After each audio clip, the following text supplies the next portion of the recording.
Welcome to the Saints Draft Recap Show presented by Cox. I'm Erin Summers, joined by DeShazier. We're going to give you a breakdown of all 3 days of the NFL Draft and what the Saints did.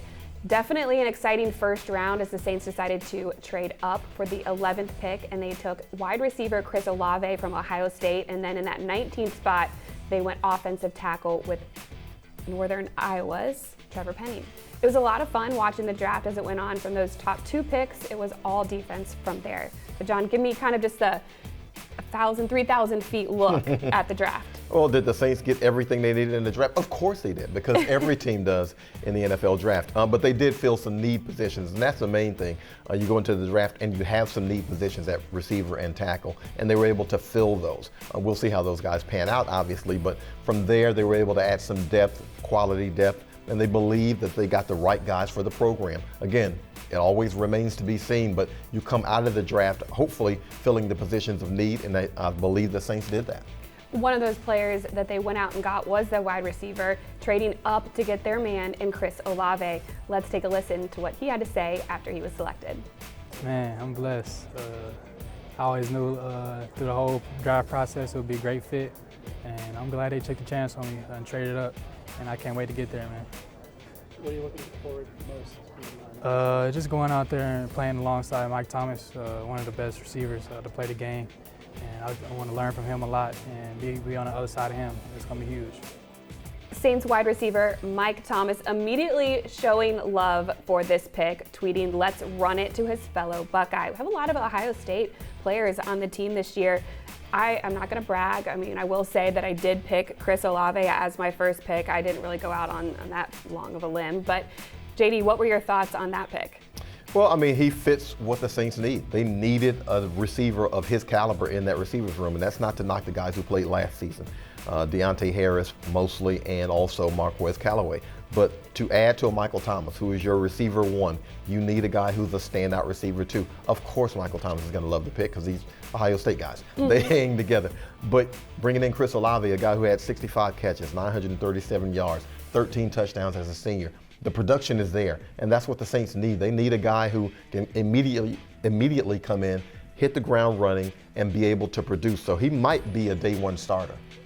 I spoke to Pete Werner on Saturday at the Draft Boil, also a fellow Ohio State Buckeye, and he said that we were getting an absolute gem in Olave, that he was going to be ready to play immediately, and he was going to be a great teammate, somebody that they played together for 3 years there at Ohio State, so that was really cool. Now the Saints, of course, they had 2 picks in the first round. They were looking to fill that hole at offensive tackle with Tron Armstead going to the Miami Dolphins, and they did that with Northern Iowa's TREVOR. Let's listen into the call that Penning got when he was selected. TREVOR, I'm doing outstanding. How you doing, brother? Huh? Yeah, awesome, man. Well, listen, we're on the clock. We got about 5 minutes to go here on the clock, and we're going to turn your name in and select you with the 19th pick of the first round. How about that? That's awesome, man. Listen, we're jacked up. We're excited about getting you here. We see a lot of great things in you, and you're going to be a big part of this football team. You hear me? It's always neat to see the moment when these players get that call. I know it's something that they've worked for their entire careers, and we're excited to have Penning on the squad here, somebody that does fill an immediate hole that the Saints have. Kind of, what are your thoughts on him joining the team? Well, he didn't cry, but we hear he's a kind of cantankerous player. He's a mean guy. But really, he could turn out to be the most important player in this draft simply from the positional standpoint. At left tackle, you lose Tron Armstead, who's one of the best players in franchise history. You try to replace him with TREVOR. Will he immediately start? I don't know, because the same thing happened with Ryan Ramczyk. He came in, he was the big tight end in certain situations, and then he was able to step into the starting lineup. Penning might do the exact same thing, but he steps in again at a premium position where you've got to have someone to be able to step in and play that left tackle. The Saints are comfortable with James Hurst at the left tackle, but they like him really as a swing tackle, a guy who can play both guard positions. He's an invaluable guy as a reserve, and so if you can get TREVOR Penning in, and if he can move to that starting lineup at left tackle, he will solidify this line, and hopefully he can stay in there for a good 10, 12 years. I know that summer training camp is going to be really fun to watch, and that will be here. It starts in late July, so we will be able to have everybody back here on campus to watch that. So it's going to be a lot of action to keep track of this training camp. Trading up in the first round meant only half the work to do in round 2. And with the 49th pick in the 2022 NFL Draft, the Saints selected Tennessee cornerback Alontae Taylor. Taylor, cornerback. We knew we needed a safety. It has been said that he will stay at that cornerback position. What do you like about him? Well, he's got the versatility. He plays corner, he also plays slot, and you need that versatility. I know a lot of people say, well, he's not going to start. Well, you know what? If you play 65, 70% of the snaps in the NFL, you basically are a starter. It doesn't matter if you're in the starting lineup. You're on the field a ton, and we know the Saints like that versatility from the defensive backs. We can just look at Chauncey Gardner-Johnson as one of those examples. So he's able to come in.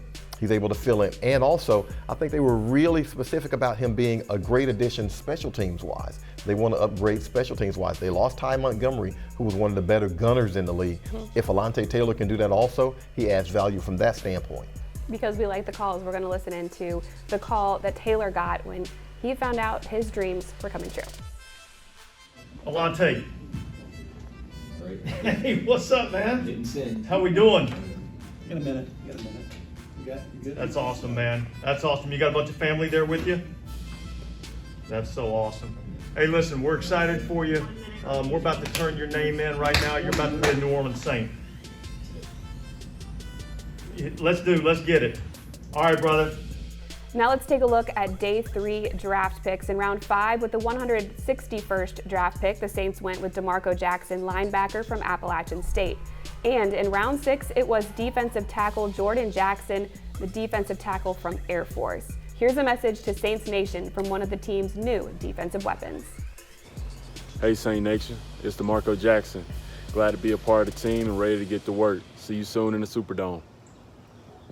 After the Saints went offensive to start things off, they did go defensive. We mentioned Taylor and then the 2 Jacksons, and I really liked the DeMarco Jackson pick, App State. He is somebody that excelled. I know he played in the Sun Belt, so people say maybe a lesser conference. However, he was Defensive Player of the Year, so he absolutely dominated at that level. What stood out to you about both of these picks? Well, if they're talking about small schools, Demario Davis played at Arkansas State, Yeah. so that works out pretty well for the Saints.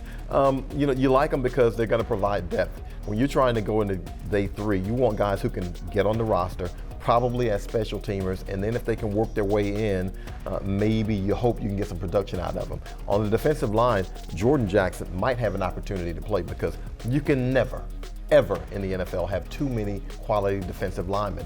So guys get hurt, and he will probably have some opportunities to get into the rotation. And at linebacker, the Saints are a little bit thin. Besides Demario Davis and also Pete Werner, who comes to mind as a name? Right. So there might be an opportunity for DeMarco Jackson to play there. So both of those guys, they'll give you the depth at their positions, they'll play special teams, and hopefully they can work into the rotation. The Saints have had a lot of success with undrafted free agents in the past. They signed 17 after this year's draft was over. So will they do it again? Are we going to find a diamond in the rough here in this 17? We talked about some of the positions that we still needed to fill with safety, tight end, running back. They did go out and get a couple of those. Yeah, the name you like, of course, is Smoke Monday, the safety, because Right, absolutely. he's got a great name. But the guy who might be worth watching, who might make this roster especially, Abram Smith, the running back from Baylor, ran for 1,600 yards last year, which was a team record at Baylor. Also scored 13 touchdowns. And here's why he might be able to make this roster. Not only is he a quality player, but we don't necessarily know the situation with Alvin Kamara. There's a legal issue that has to be resolved. And if there is a pending suspension from the NFL, that will be an opportunity for one of these young guys to be able to step in. I think Abram Smith might be that guy who can step in and play. All right, great insight from John DeShazier. As always, thank you for joining us for the Saints Draft Recap Show presented by Cox. We'll be with you all summer, and we'll see everybody at training camp.